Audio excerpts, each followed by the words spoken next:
Hello Aries, welcome to your reading with me, Cindy.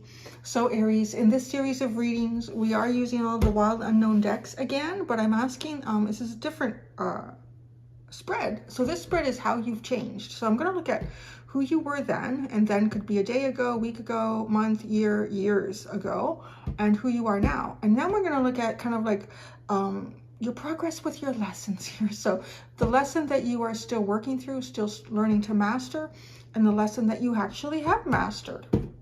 So that's what we got going here, Aries. Let's get started. I'm having a deep breath. Okay, I gotta tell you, if anyone's gonna get this, it's gonna be my fellow Aries nation here. Do you ever notice that you can like hint to people that something, you're creating a bit of a boundary here because that's not, you're not comfortable with it, or your dog is not comfortable with it. So there's this dog in the neighborhood. He just moved in a few months ago. He's actually a really nice dog. He's a beautiful golden retriever. His name is, oh, I shouldn't name him out. Call him out. But anyways, he's an unfixed male. And Lily is one of the few female dogs. For whatever reason in this neighborhood, there's hardly any females. I think I've only run into one other female dog. So even though she's fixed, I guess she's kind of in hot demand. Every time this dog would come up to her, he wouldn't even go to her nose. It'd go right to the back end, and she was not happy with that. And I would try to kind of steer her away and be polite about it. And the husband in particular, is a little bit dense. He's really dense. So there was one final incident where he would not give this up, this dog. And I got to and the owner, the man, he thought it was funny. But Lily was getting upset. She kept turning at him, and she would bite, but she would never, because she's such a gentle dog. I think he could be hurting her, and she wouldn't bite back. She might react like she was going to, but she won't do it. And so I ended up having to grab this dog's harness and pull him away. He's probably about a 90-pound golden retriever. He's pretty big. I think I sprained my thumb doing it, actually. And I just said to him politely, like, Lily does not like that. She doesn't want anything to do with it. And, oh, okay. So I thought, okay, hopefully they got the message, but no, they didn't. So I just kind of did the avoidant thing, right? I'm crossing the street. Hi. No, we're busy. Let's keep your dog over there. We're going. But it was getting to the point where that they still weren't getting the hint, right? And you're all going, so you just need to tell them. Well, so we're getting there. Because I'm trying to think, whenever you just tell people, I've learned that as an Aries, most people can't handle it. Most people can't handle the truth. Like Jack Nicholson, you can't handle the truth. So it got to the point where the last walk, I just said, I'm sorry. He's too aggressive with Lily's back end. She doesn't like it, and he needs to keep his distance. Oh, okay. But then I explained it to the wife a couple of times, and I don't think she was getting it. And then yesterday, she wasn't getting it. And I said, the back end, like her vagina, he's in there, he's sniffing, he's licking. She doesn't like it. So you need to stay. And I think she found that rude. I'm like, but I've been working on this for weeks with you guys, trying to say it in a polite way, trying to avoid you. So it's come to this point in time where I need to tell you specifically that we do not want him, me and Lily, approaching us. You need to keep him away, and this is why. Because now, like, it is. It's kind of, it's really rude. Like, she doesn't want to, anyway. So this morning, the wife was on the front lawn with the dog, and he was tied up far away. She wouldn't even look up to say hi. I'm like, okay, so that's where, like, see, that's where people take it. Why does it come to that with people? I feel like so many people are so disconnected from like the signals that other people give them in terms of, I'm trying to create a polite boundary here. They don't see it. They don't get it. Like, are people that daft? I really think they are. My grandfather used to say that all the time. Oh, they're daft. Like, they really are. They're really daft. And then, I didn't know what else I had to say at that point, because I was just tired of trying to explain it politely, not. And it's not like, well, now she won't even look at us. Maybe that's the best thing, right, Aries? It's like, so once you finally do say it. So actually, it's funny because I sat down to do this with you guys, and I thought, who you were then and who you are now. And I thought, who I'm turning into? I'm turning into Darlene Snell from Ozark. You're rude. I don't want anything to do with it. Okay, I aired that out. I feel much better. I just need to get that out. I just get so frustrated with people because it doesn't matter how much older you get in life and you learn to kind of, okay, I'm going to navigate this differently than I did when I was a young Aries. It doesn't matter. You still have to come out. You always have for people to get it. It's like they're so stupid. So stupid. Okay, this is about you guys. So how you've changed, who you were then and who you are now. Who you were then and who you are now, Aries. The lessons that you are still learning and the lesson that you have mastered. Let's see what you have here, Aries Nation.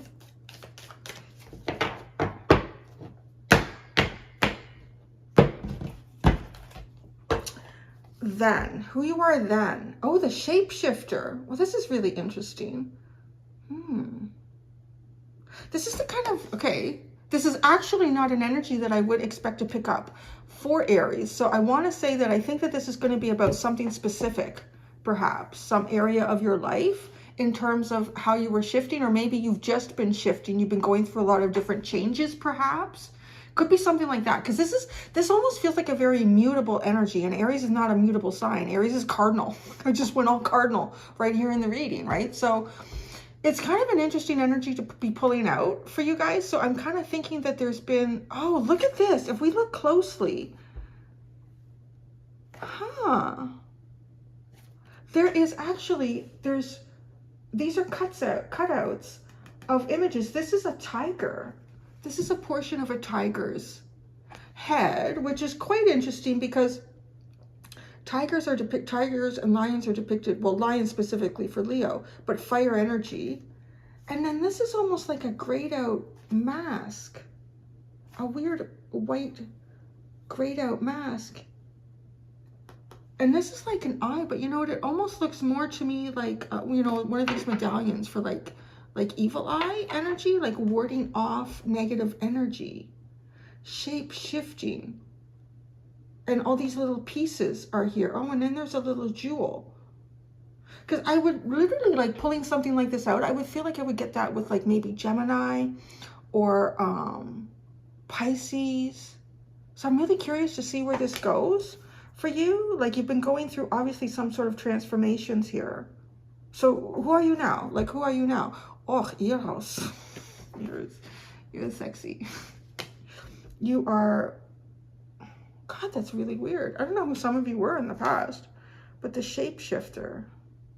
You're definitely, I mean, who you are now, though, in some ways, I would describe as a natural kind of essence of Aries. Very fiery, passionate.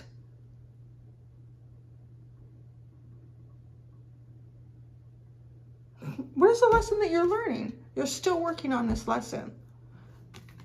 The maiden. Okay, so maybe this is actually, this could be, there's two things that I think could be coming out here. One, I think either I'm picking up the energy of perhaps young Aries, either young Aries. The other thing that I think could be going on is something about inner child here, because the maiden is kind of the first in the trilogy. So the maiden is young, innocent, in some ways too, set up for failures because there's not a lot of experience backing this energy yet with the maiden. It's purity. So still learning the lesson about purity, still learning and working on the lesson. Now, this is inner child too. So perhaps hearing inner child, working with the inner child, the innocence of the inner child. Aries is the first in the zodiac, so they are like the baby. They are depicted as the baby, the innocence. What have you mastered? What have you learned here that you've really mastered? The mirror. Oh, that's pretty cool.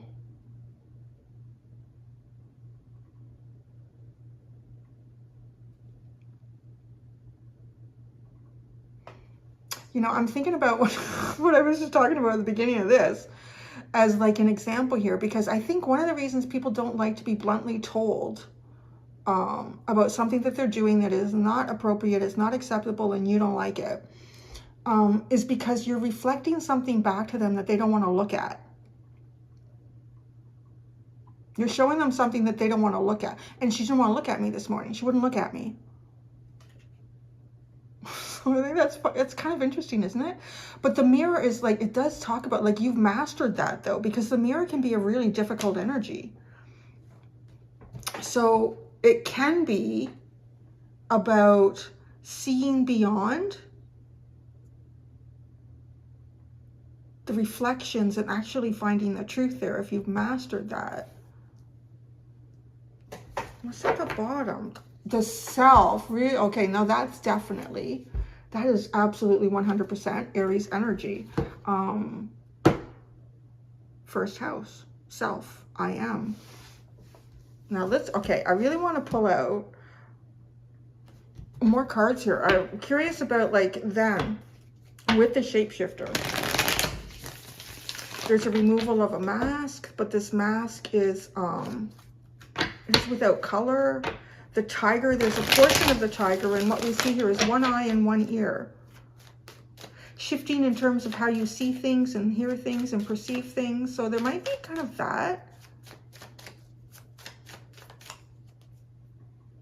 My hair is getting, you know, my hair is getting to a length that it feels like it's tickling me like a loose hair, but it's not. So I get distracted with that. Maybe I should get a haircut.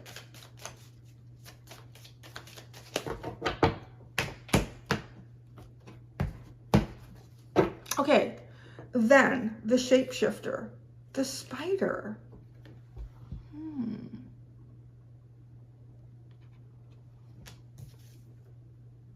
The spider, I think about, like, work, the work that you do. But I also think about, like, spiders have different ways of bringing prey to them.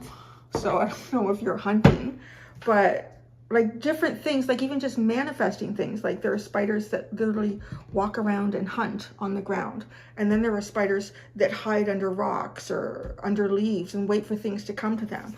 And then there are spiders that create traps, like a web, and trap things in them. So there's at least, right, 3 different ways of describing perhaps how you've manifested, how you've brought things into your life. That's unique. So it looks like the shape-shifting has something to do with sort of even an evolutionary shift in understanding yourself in different circumstances around you, and what circumstance requires this aspect of magician energy and which circumstance requires that aspect of magician energy. You could also, there's a lot of color in both of these cards too, and I just feel like a lot of creative energy in that. A lot of creative energy. And you know, if we look at now, if we even just look at that, like looking at the difference here between all this color and this monochromatic. So this is actually almost like perhaps even seeing things in a very mutable way. Like nothing is really black and white. Things are shades of this and that. But this could be even like, no, things are more black and white. You might be thinking that things are more black and white, even in your own observations. Now you are Eros, the earthworm. Or look at all the color has been bound up. All the color has been bound up.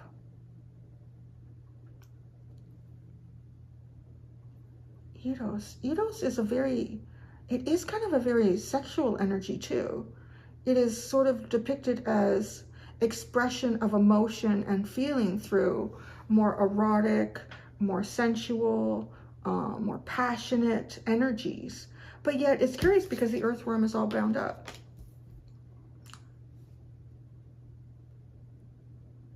You might even be seeing expression as more black and white. The color has been taken out of something here. And I don't know, because what's curious too is your lessons learned. The one that you're still working on has a lot of color. The one that you've mastered has almost no color. Again, it's monochromatic. I would just even still call it monochromatic. This green is pretty, it's kind of like in the same tone as the other colors going on in here, or lack of colors. But what's curious is if you're thinking about like black and white. Those in themselves reflect the color, like white reflects all color. Black absorbs, is the absorbency of all color. So these are deeper readings with these cards, and I really feel like, so there's something here that you're still working on or learning about in terms of color. And when I say color, the self, it is the magnitude of expression. Having then, you had this magnitude of expression and all this color. But right now, honestly, the color has been like, it's withheld. Something is withheld here, bound up.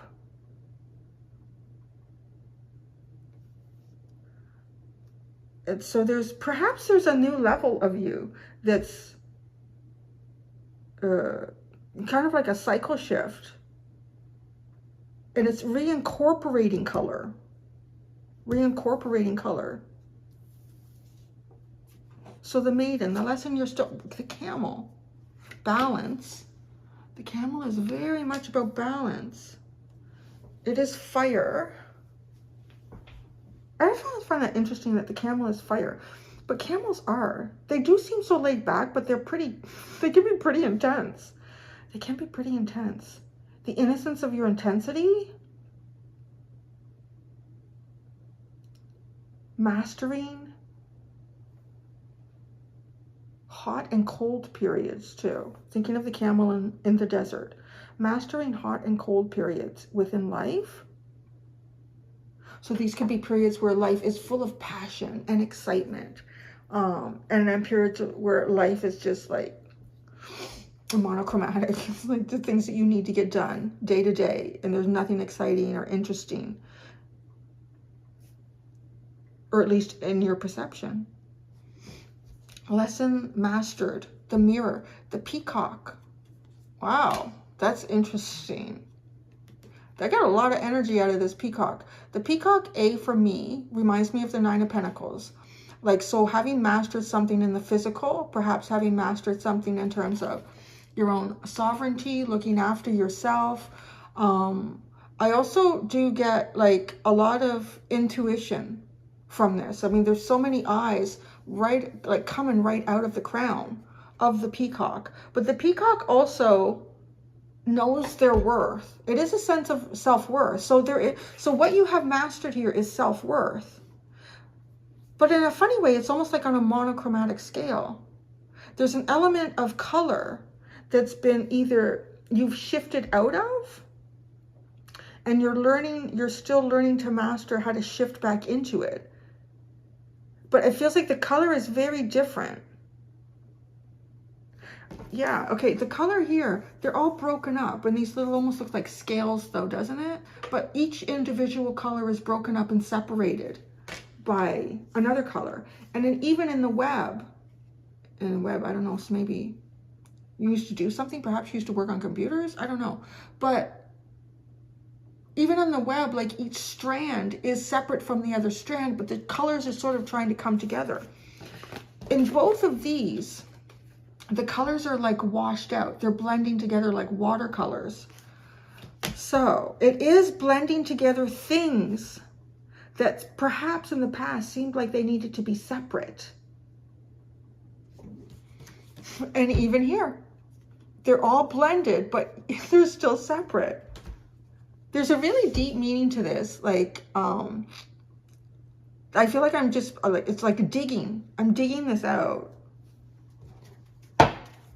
The vulture is at the bottom, and that is it.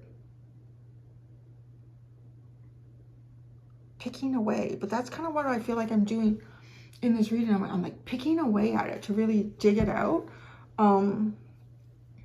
Vulture is really, really important for rebirth. It's the energy that comes in and cleans up what other things won't, what other things can't. It makes sure the remnants of the past are gone, so they're not there for the future.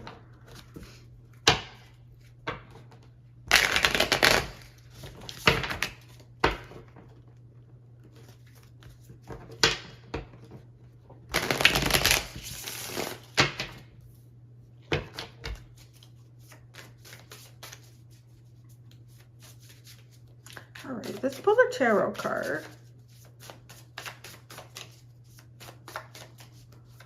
Oh, for each spot here.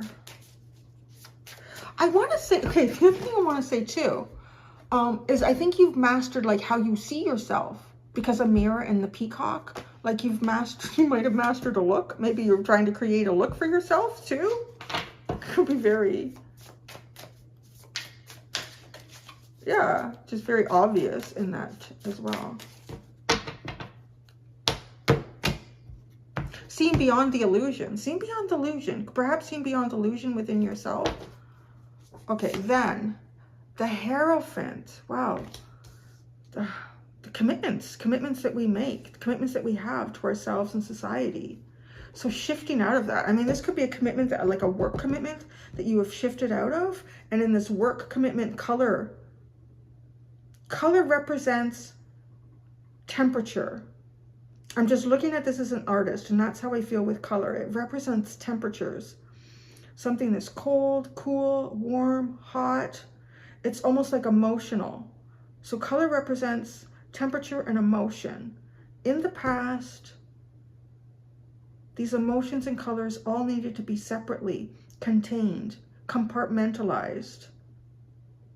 And even I'm just so curious, like even working with them, but still, like they can blend together, but they're each a separate strand that has its own meaning.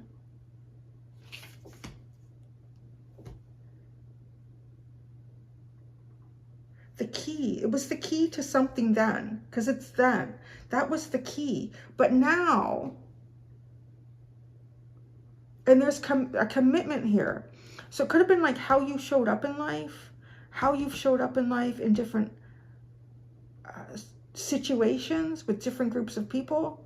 But now, Eros, but the worm is all tied up. It's like this, you've allowed all this to come together. You've allowed this all to come together, but you're not even sure how to express it. So it's bound up because they're not compartmentalized. Oh my God, look at this, the Eight of Pentacles.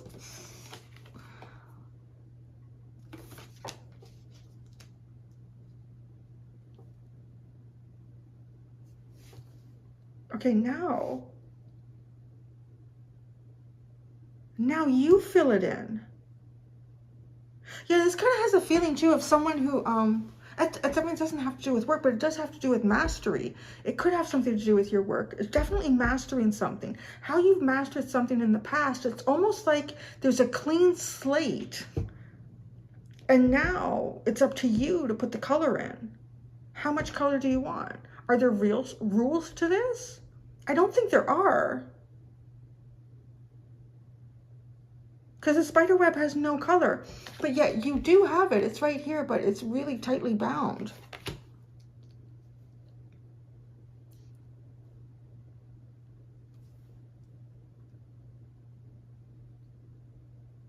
You could find yourself even in a new situation, and it's unlike anyone that you've been in before. And now you're not sure where all the pieces go.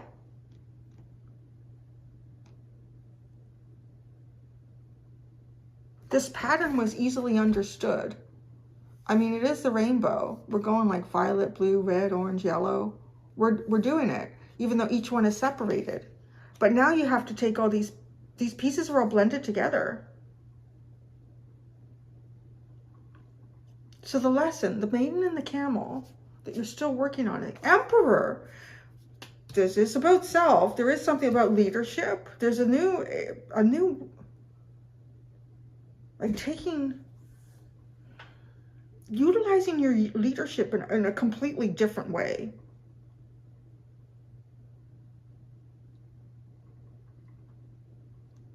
And it's foreign. It just feels so foreign and innocent. And because it's the maiden, it's almost like like there's definitely room here to stumble. There's room to make mistakes. I mean, even as a maiden, whether you're masculine or feminine, it still applies. If you think about when you were very, very young and you have like a sort of an innocent and even naive perspective on life, and then you get out there and oh shit, right? Like you make mistakes, or you get taken advantage of. Like that's all possible with the maiden energy.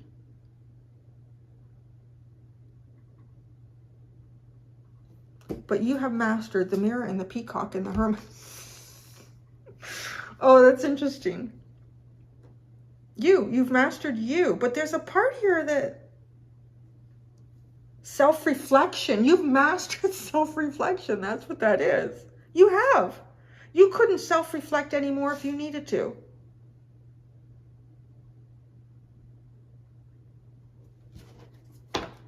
Someone else had something like that a long time ago.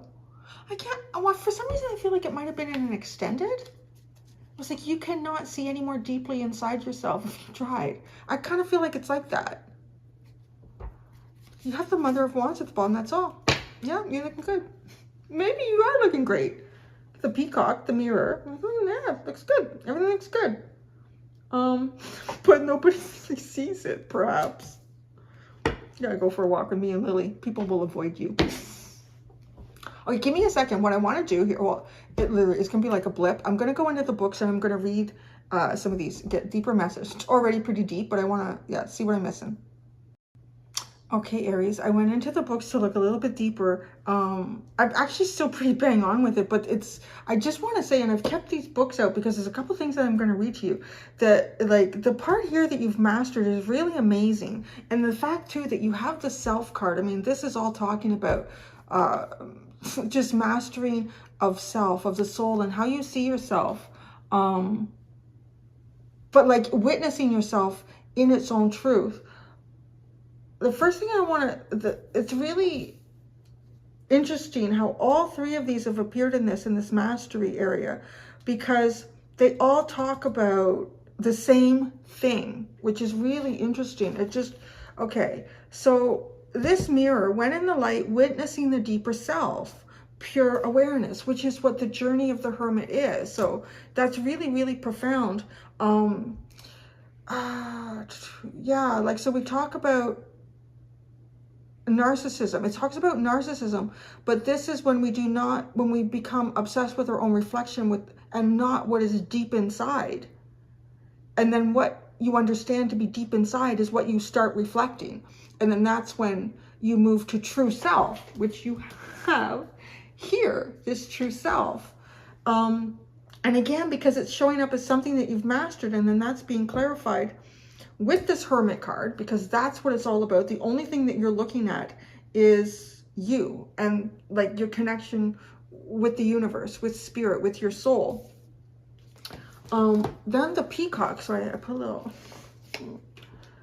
the Peacock is really, the beauty of the peacock is unrivaled.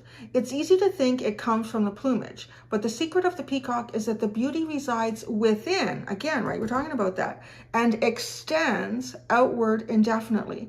This adept creature can assimilate or digest all experiences in life, so it does not harbor resentment, conflict, or past pain within its psyche. The peacock type is extremely rare. Not many of us have reached this advanced level of acceptance of the self and others. Yeah, I'm working on that because some people are pretty stupid.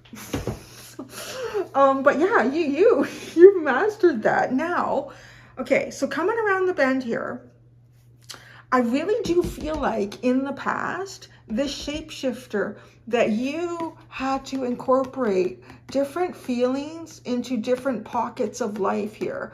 And you had to compartmentalize that. That keeps coming through. And okay, so what I feel like as we're bringing all this together is that you mastered something here. And maybe you mastered a portion of self over here.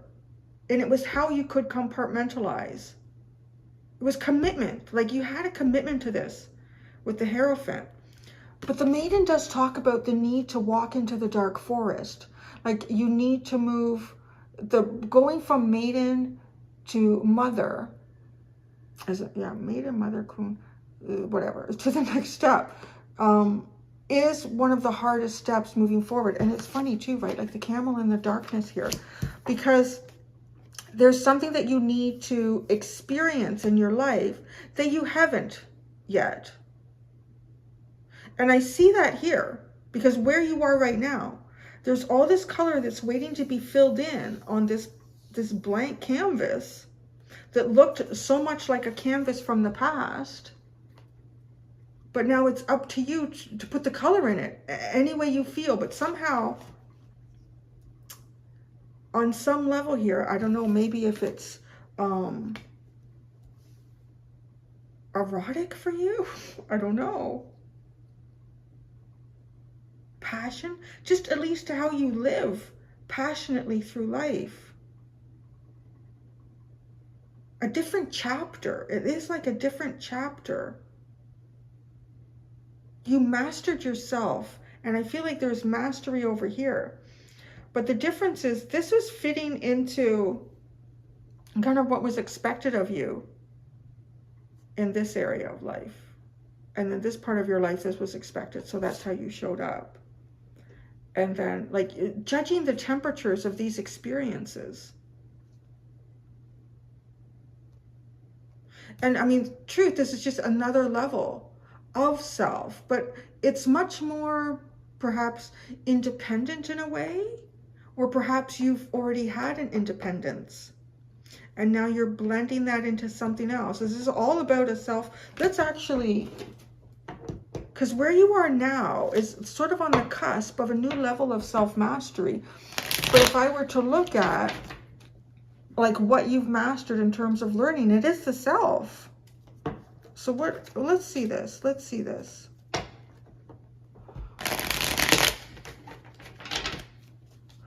Okay, Eros. Why is Eros here? As in for you, where you are now with Eros. Eros. The Three of Cups.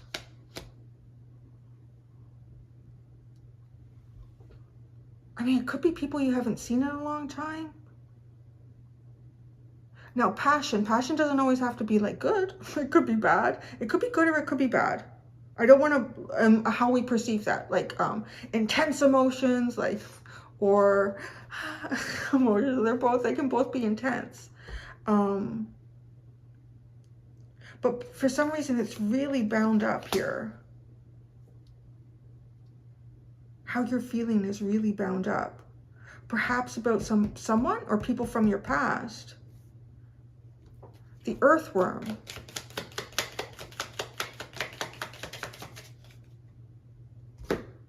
It tried to sneak out. What is it? The Four of Pentacles. It's interesting that symbolizes bound up as well. The Ten of Pentacles.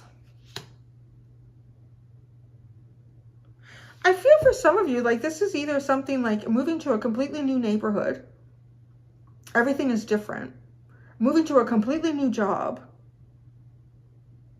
But it's almost like you're going there like this. If this is a neighborhood change, it's as if you're moving from Calgary, Alberta to Taiwan, Taipei. Like, it's just so foreign. You know who you are, but who are you here? If it's a job change, it's almost like it is going from maybe shoveling snow to picking cotton. It's so different. And I feel like the boundaries and the rules are completely different, or there aren't any even. Maybe there aren't any. And that's the thing that seems so confusing. Because you can paint this any way you want. The Eight of Pentacles. Your cards are really playing hide and seek, aren't they? The Eight of Pentacles, the Nine of Swords. Yeah, oh my goodness. How to move into this? Like, it's just like, oh, you think about it. You think about it a lot. You overthink it. Like, how to move. I don't know. Something that you want to do in your work, or there's some... Yeah, and you're just all in your head about it because there's no color There's no color anymore. I don't even know if you got all your color from some commitment that you had in the past that gave you all your color. And that color was an identity on some level.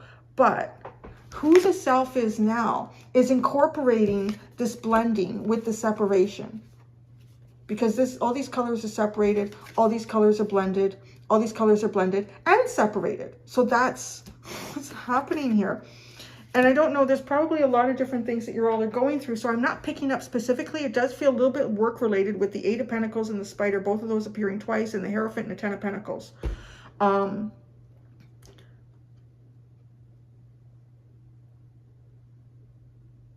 Yeah, you're just definitely... It's almost like you have more freedom and you don't know what to do with it. You're not sure how to manage that. Oh, the Lovers at the bottom and the Father of Wands. Oh, well, you have the Mother of Wands on the bottom of the other deck. So now you have incorporation of yin and yang. You also have